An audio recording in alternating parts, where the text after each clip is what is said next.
আসসালামু আলাইকুম। মুখে দিলেই মিশে যাবে দুর্দান্ত স্বাদের এমনই একটি নাস্তার রেসিপি আপনাদের জন্য নিয়ে এসেছি। একদম কম উপকরণেই এই নাস্তাটি আপনারা তৈরি করতে পারবেন। আর লেয়ারযুক্ত এই নাস্তাটি মচমচে হওয়ার কারণে বেশ কিছুদিন সংরক্ষণ করেও খেতে পারবেন। প্রথমে একটি বাটিতে নিচ্ছি 1 কাপ আটা, এর পরিবর্তে ময়দাও নিতে পারবেন। দিচ্ছি 1/4 চা চামচ লবণ, 2 টেবিল চামচ চিনি, 2 টেবিল চামচ গুঁড়া দুধ। এখন শুকনো উপকরণগুলো ভালো করে মিশিয়ে নেব।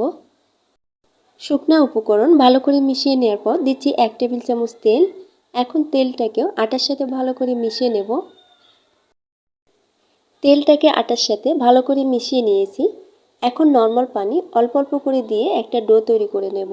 আর খুব বেশি পানির প্রয়োজন হবে না, যেহেতু কিছুটা চিনি ব্যবহার করেছি, চিনি থেকেও কিছুটা পানি বেরিয়ে আসবে, তাই সেদিকটা খেয়াল রেখে অল্প করে কিছুটা পানি দিয়ে ডোটাকে তৈরি করতে হবে। ডোটা আমার তৈরি করা হয়েছে আর দেখতেই পাচ্ছেন ডোটা কিন্তু খুব বেশি শক্ত কিংবা নরম হয়নি, মোটামুটি সফট একটা ডো তৈরি করে নিয়েছি। হাতে সামান্য তেল নিয়ে সম্পূর্ণ ডোতে লাগিয়ে নিচ্ছি, এতে করে ডোটা ড্রাই হবে না। এখন এটাকে ঢেকে রেখে দেব অল্প কিছুক্ষণের জন্য। এখানে একটি বাটিতে নিচ্ছি 2 টেবিল চামচ রান্নার তেল, সাথে নিয়ে নিচ্ছি 2 টেবিল চামচ আটা। এখন তেলের সাথে এই আটাটাকে ভালো করে মিশিয়ে নেব। ভালো করে মিশিয়ে নিয়েছি, এখন এই মিশ্রণটাকে সাইডে রেখে দিচ্ছি। 5 মিনিট পর ডোটাকে ছোট ছোট লেচি কেটে নেব। সম্পূর্ণ ডোটাকে আমি 6টি লেচি কেটে গোল শেপ দিয়ে নিয়েছি। এখন এগুলো দিয়ে রুটি বেলে নেব। আর প্রত্যেকটা রুটি পাতলা এবং বড় করে বেলে নিতে হবে।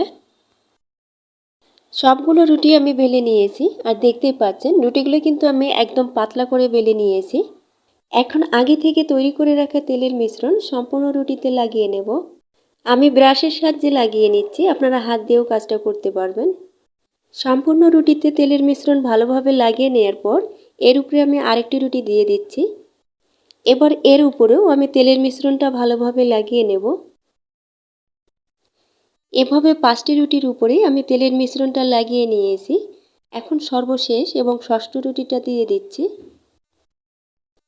এখন এর উপরেও আমি তেলের মিশ্রণটা ভালোভাবে লাগিয়ে নিচ্ছি। সম্পূর্ণ রুটিতে তেলের মিশ্রণটা ভালোভাবে লাগিয়ে নিয়েছি। এখন এক সাইড থেকে হালকা হাতে চেপে এটাকে রোল করে নেব। সম্পূর্ণ রুটিটাকে রোল করে নিয়েছি। এখন নাইফের সাহায্যে সাইডের অসম টুকরো কেটে বাদ দিয়ে দিচ্ছি। আর দুই সাইডের এই অসম টুকরো দিয়েও একটা নাস্তা তৈরি করে নিতে পারবেন। এখন সম্পূর্ণ রোলটাকে লেচি কেটে নেব।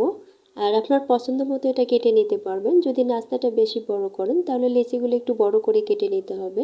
আর যদি ছোট করেন তাহলে কিছুটা ছোট করে কেটে নিতে হবে। আর কাটার সময় নাইফটাকে চেপে কাটবেন না, তাহলে কিন্তু লেয়ারগুলো নষ্ট হয়ে যাবে। নাইফটাকে এভাবে আগাপিছু করে কেটে নিতে হবে, এতে করে লেয়ারগুলো সুন্দর স্পষ্ট বোঝা যাবে। দেখতেই পাচ্ছেন লেয়ারগুলো কত সুন্দরভাবে বোঝা যাচ্ছে। আর সম্পূর্ণ রোলটাকে আমি 7টি লেচি কেটে নিয়েছি। এখন একটি নাস্তা তৈরি করে দেখাচ্ছি। এখন একটি ছোট সাইজের রুটি বেলে নেব। আর বেলার সময় যদি সাইডের অংশ খুলে আসে তাহলে এখানে একটু নর্মাল পানি লাগিয়ে সিল করে দেবেন, তাহলে আর খুলে যাবে না। আর রুটির দুই পাশেই বেলে নিতে হবে, এতে করে নাস্তার দুই পাশের লেয়ার সুন্দরভাবে বোঝা যাবে। দেখতেই পাচ্ছেন আমি কিছুটা মোটা করে একটা ছোট সাইজের রুটি বেলে নিয়েছি। এখন প্রত্যেকটা নাস্তা আমি এভাবে রেডি করে নেব, তারপর ভেজে নেব। তেল মোটামুটি গরম করে নাস্তাটাকে দিতে হবে। আর চুলার আঁচটাকে আমি মিডিয়ামে রেখেছি।